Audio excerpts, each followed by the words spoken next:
Racismo. Ah, mais um branquinho dos olhos claros que veio falar sobre racismo para mim. Se você pensou assim, é exatamente isso que eu venho combater. Não é porque eu nunca sofri preconceito ou discriminação por conta da cor da minha pele que eu não sinto o que a comunidade negra no mundo sofre.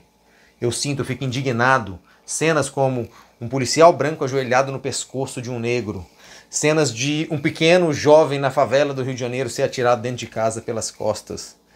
Isso tem que acabar.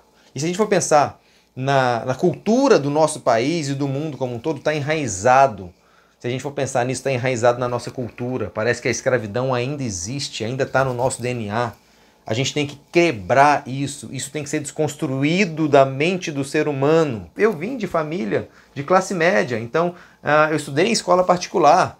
E eu via que, na verdade, 90% dos alunos, dos meus colegas, eram brancos. E a gente sente que isso é uma questão cultural. Quando a gente vê 5 jovens em São Paulo agredindo de forma desumana aquela criança negra que é colega de escola, falando coisas como ela fede chorume, que ela não vale uma bala. Isso é um absurdo. E quando a gente pensa na responsabilidade desses atos, eles não são exclusivamente da criança. Na verdade, eles são muito maiores dos pais. Porque as crianças são reflexo dos adultos, as crianças são reflexo do que ela tem em casa.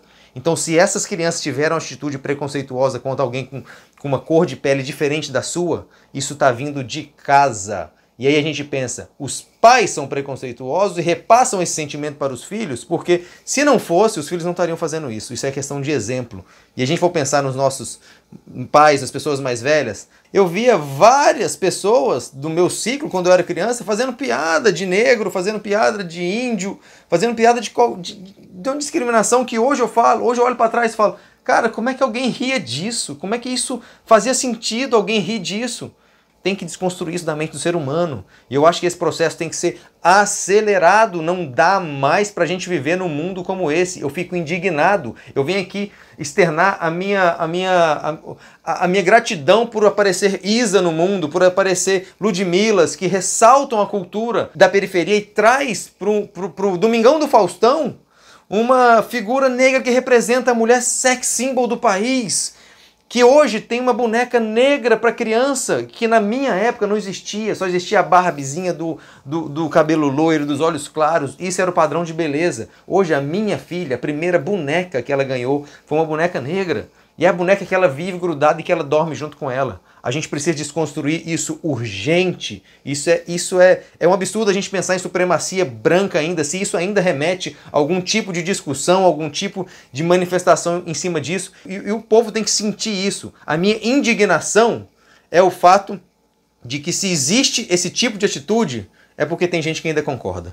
Então, se você está indignado também, está na hora de você expressar isso que você sente, assim como eu estou fazendo, porque se eu impactei 1, 2 ou 3 pessoas, essas pessoas devem impactar outras também, e a gente aumenta esse ciclo defendendo o que a gente acredita e defendendo um mundo melhor, porque até hoje é um absurdo a gente falar em discriminação ou superioridade por conta de uma questão de cor de pele, tá bom? E eu sou apaixonado pela Isa. Isa, muito obrigado pela sua representatividade. Você é uma figura...